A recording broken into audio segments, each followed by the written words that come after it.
পাকিস্তান বনাম শ্রীলঙ্কার ম্যাচটি দেখা গেল যে পাকিস্তানে প্রথমে ফিল্ডিং করে খুব সুন্দরভাবে বোলিং করলো, ফিল্ডিংও করলো। তবে শ্রীলঙ্কা প্রথমে ব্যাটিং করে পাকিস্তানকে মাত্র 134 রানের টার্গেট দেয়।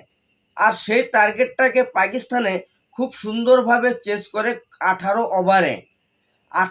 ওভারে পাকিস্তানে সেই ম্যাচটাকে 5 উইকেট হারিয়ে খুব সুন্দরভাবে জিতে যায়।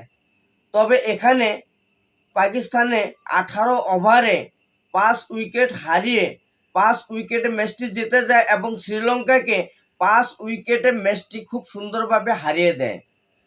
তবে আশা করি এখানে শ্রীলঙ্কা আর একটি ম্যাচ খেলতে পারবে, আর সেই ম্যাচটি হবে ইন্ডিয়ার সাথে।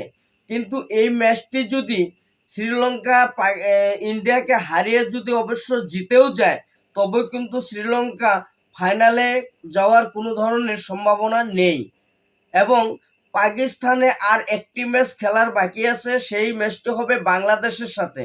তবে পাকিস্তানে যদি বাংলাদেশকে সেই ম্যাচটি হারাতে পারে, তবে কিন্তু পাকিস্তান ফাইনালে পৌঁছাবে। আর যদি বাংলাদেশকে সেই ম্যাচটি হারাতে না পারে, তাহলে কিন্তু বাংলাদেশ ফাইনালে পৌঁছাবে।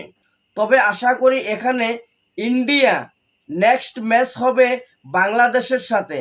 তবে বাংলাদেশ যদি ইন্ডিয়ার সাথে হেরে যায়, তাহলে কিন্তু পরবর্তী যে ম্যাচটি পাকিস্তানের সাথে হবে, অবশ্যই সেই ম্যাচটি বাংলাদেশের অবশ্যই জিততে হবে।